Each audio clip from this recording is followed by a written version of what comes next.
레베르크 35주일 우리 97문 하겠습니다. 97문, 98문.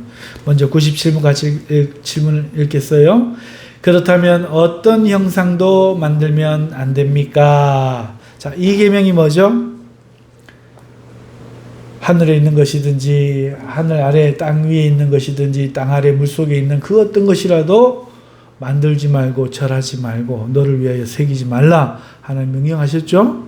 자, 우리가 96문에서 이 계명에서 하나님 원하시는 게 뭐냐? 어떤 형태로든 하나님을 눈에 보이는 어떤 것의 모양의 형상으로도 빗대지 말고 하나님을 이런 형상일 거라 창조하지도 말고 어떤 형상으로든 하나님을 표현하면 안 된다. 이거는 다른 말로 하면 뭐가 되느냐? 하나님을 어떤 방식으로든 하나님 말씀하지 않은 방식으로 예배하면 안 된다. 그러니까 하나님은 표현할 수 없기 때문에 계시해 준 말씀으로만 우리가 알 수 있듯이 하나님을 찾고 예배하는 것도 하나님이 성경에 계시하여 준 말씀으로만 우리가 그 말씀을 따라 예배해야 됩니다. 따듬은 돌로 막 쌓아서 우리 정성이 예배의 주가 되게 하면 안 되는 거예요. 구약시대에는 하나님 내려주신 그 불로만 예배해야 되지 뭐 좀 더 의식을 새롭게 하는 마음으로 이런 거 안 해요. 하나님 안 기뻐해요. 불이 나와 태워버려요. 그래서 오늘 우리는 오직 하나님이 계시하여 주는 그 진리의 말씀으로만 그렇게 하나님 예배해야 됩니다. 경산인왕교회가 개척한 지 15년이 됐어요. 제가 아무것도 모르고 목회로 부름받아서 목사가 돼서 자충우돌 이리저리 부딪히고 지금까지 왔어요. 참 하나님 앞에 부족하고 미련하고 어리석어요. 만약에 우리 교회가 여기서 이사를 간다면 저는 교회 이름을 다시 지으려고 해요. 경산인왕교회는 처음에 환상을 받던 동네가 인안이라서 그냥 인안교회라고 짓게 된 거예요. 근데 이제는 은혜와 말씀교회, 다시 말해서 은혜와 진리교회로 짓고 싶어요. 은혜와 진리교회. 하나님 말씀 속에 은혜가 있어요. 하나님 말씀 속에 진리가 있어요. 그래서 말씀 중심의 은혜와 진리교회. 그래서 성도들에게 안 맞추려고요. 내가 가려고 하는 방향. 하나님의 은혜를 아는 신앙, 은혜를 붙드는 신앙, 그리고 진리를 깨닫고 진리를 알고 따르는 신앙. 그것을 위하여 목회를 해야 되겠다. 한 사람이든 두 사람이든 100사람이 모이든 1000사람이든 예외 없이 변하지 말고 은혜와 진리를 중심으로 교회가 다른 거 사랑, 봉사 많아요. 우리는 기본적으로 사랑해야 돼. 하지만 그걸 앞세우지 않고 은혜와 진리를 늘 앞세웠어. 나머지는 덤이 되었어. 할 수 있도록 해야겠다. 이제 그 생각을 하고 있어요. 만약에 그렇게 되면 다시 시작하는 마음으로, 다시 교회를 개척하는 마음으로, 오직 은혜와 진리만을 생각하고 달려가겠다. 그런 생각을 하고 있습니다. 여러분, 우리가 하나님을 그렇기 때문에 이와 같은 분으로 내 마음에 무지개 같은 분으로, 폭포와 같은 분으로, 바다와 같은 분으로 막 그렇게 이해하면 안 돼요. 하나님 내가 바다 같다 하면 바다 같구나 이렇게 이해하면 되는데, 그러니까 우리는 새겨도 안 되고 하나님을 표현해도 안 되고 우리는 하나님이 계시대로만 하나님을 바라봐야 돼요. 말씀을 통해서만 바라봐야 돼요. 그렇기 때문에 이 말은 하나님이 일러주신 방법 외로는 하나님을 예배하면 안 돼요. 정성의 예배, 처음의 예배, 마지막의 예배, 우리 좋은 걸로 하면 안 돼요. 예수 그리스도가 우리 예배 중심이 돼요.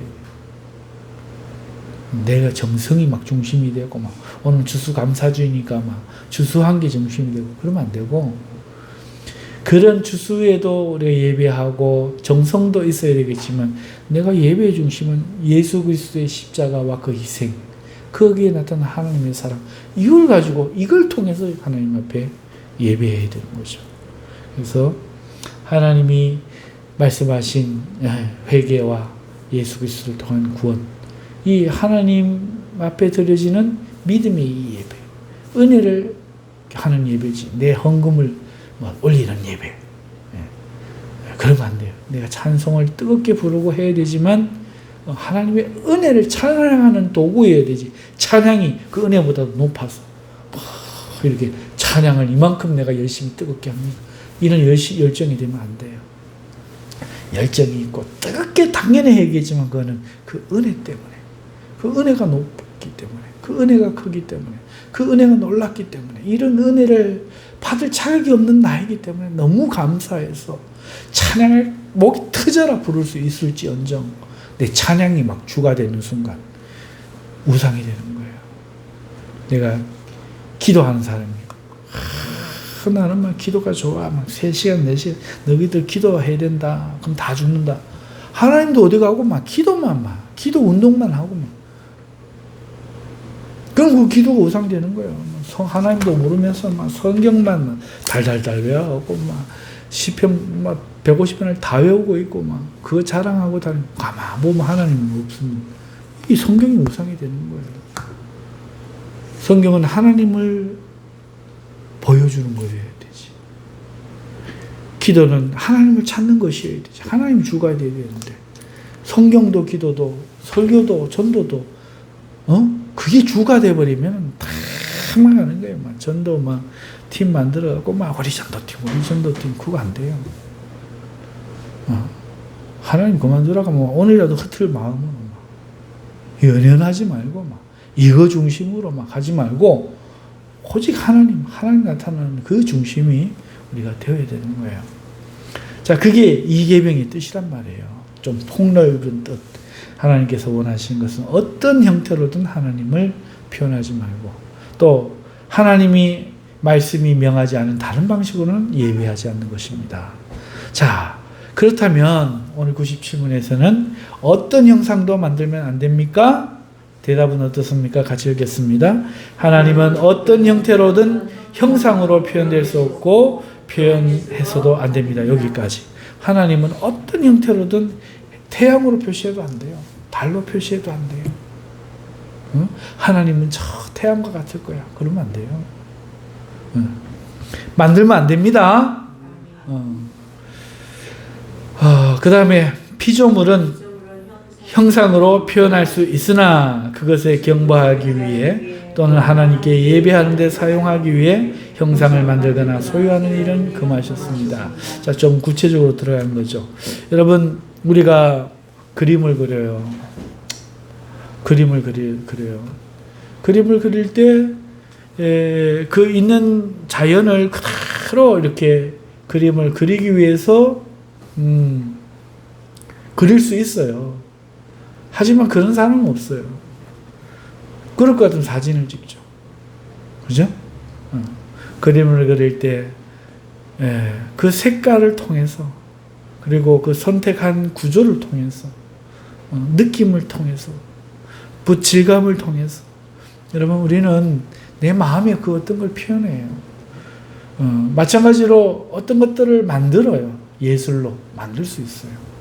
그러니까 어떤 형상을 표현할 수 있어요. 다른 사자를 만든다든지. 자, 이게 죄가 아니에요. 예술을 하지 마라 이런 계명이 아니에요. 단지 이거를 만드는 목적이 경배를 하기 위한 것이면 안 된다는 거. 아유, 이거 거룩한데 손대면 되나? 아유, 절해야 되나? 이러면 안 된다는 거예요. 마리아상을 만들어 놓고 어디 마리아만 손을 대고 이러면 안 된다. 이건 예술이라는 거예요. 경배하기 위해서 만들면 안 된다는 거예요. 그리고 예배하는데 이걸 쓰면 안 된다는 거예요. 예배하는데. 그림을 그려놓고 예배하는데 그걸 써서는 안 된다는 거예요. 자, 그래서 경배의 대상으로 보구나. 하나님을 예배한다고 해도 예배의 도구로서 쓰는 일, 형상을 만드는 일은 하나님이 금하셨습니다. 이거 우리가 분명히 알아야 돼요. 그래서 우리가 십자가조차도 안 거는 거예요. 그래서 만약에 여기에 뭐 양치는 목자 예수 그림이 있고 우리 성도들이 예배하는데 우리 예수님 저러시겠지. 예배하는 데 쓰이면 그거 그 사람한테 우상되는 거예요. 이 예배 먹이는 거야. 여기 앉아가지고. 위험하죠. 그래서 안 하는 거예요. 그냥 이렇게 자연이나 편안한 마음을 주는 뭐 그런 거지 어떤 형상이든지 이런 걸 만들지 말아야 돼요. 십자가를 저 교회 십자가를 뭔가 저 십자가를 내가 의지하고 십자가 아래에서 안 돼요. 그런 거 만들면 안 돼요. 내 마음에 2000년 전에 예수님이 십자가를 믿음으로 내 마음에 새게 해야지. 그렇게 하면 안 됩니다. 자, 98문. 그렇다면 교회에서는 평신도를 위한 책으로서 형상들을 허용해서도 안 됩니까? 이게 무슨 말인가 하면은 갑자기 말이 좀 이상하죠. 평신도를 위한 책으로서 형상과 책. 여러분 책이 뭐예요? 이렇게 이해하면 돼요. 교과서. 어떤 형상을 만들어 놓고 여러분 이게 예수님은 아마 이러실 거예요. 하나님은 이러실 거예요. 교과서로 책으로 사용하기 위하여 형상들을 허용해도 안 됩니까? 묻는 거예요. 대답을 같이 읽겠습니다. 그렇습니다. 우리는 하나님보다 더 지혜로운 채 해서는 안 됩니다. 하나님이 지혜로우시면 그렇게 하시라 했겠지. 몰라가지고 말씀 안 하셨을까? 우리가 더 지혜로운 척. 이야, 이건 이렇게 해야지. 그러면 안 된다는 거예요. 계속해서 읽겠습니다. 하나님께서는 그의 백성들이 말 못하는 우상을 통해서가 아니라 그의 말씀에 대한 살아있는 강서를 통해 가르침 받기를 원하십니다. 하나님, 우리가 다른 걸 통해서 하나님을 배울 수 있지 않겠나? 이게 지혜로운 것처럼 느껴지지만 그렇지 않다는 거예요. 하나님은요, 하나님의 말씀에 대해서 살아있는 강설, 성령님이 주의 종들을 통해서 전도자를 통해서 선교사를 통해서 하나님 말씀을 전하는 이 강설을 통해서 가르침 주기를 또 받기를 하나님 원하신다는 거예요. 오직 말씀. 그래서 말씀이 중심이 된 교회. 교회의 표지가 말씀이다. 하나님 말씀이다. 제가 저 뒤에 논문을 써놓은 게 있습니다. 여러분 그렇기 때문에 은혜와 진리. 교회는 은혜와 진리가 제일 중요하다. 은혜와 진리. 그 믿음도 그 은혜와 진리의 바탕이 되어야 되지. 혼자 나는 하늘을 날 줄 믿습니다. 나는 잘났다. 환영받을 거야. 자고 일어나서 막 자기 암시하고 체면하고 나는 성공할 거다. 그런 믿음 아니에요. 자기 믿음 아니에요. 오늘 우리는 은혜와 진리에 입각한 믿음. 그래서 오늘 우리는요, 하나님의 말씀만이 우리에게 전부가 되고 모든 것이 되도록 해야 됩니다. 그래서 기독교는 형상을 만들지 않는다. 구약이든 신약이든 하나님의 형상을 만들지 않고 예배를 돕는 형상들을 두지 않고 의지하는 그런 형상들을 소유하게 하지 않는다. 오늘 우리에게는 첫째도 말씀, 둘째도 말씀, 셋째도 말씀이다. 믿으시면 아멘. 자, 우리 기도하도록 하십시다. 하나님 주여, 오늘 하나님의 말씀이 오늘 우리의 삶에 흥황하게 하시고 말씀의 지배받는 저희가 되게 하여 주시옵소서. 주여 한번 부르고 기도하도록 하겠습니다. 주여!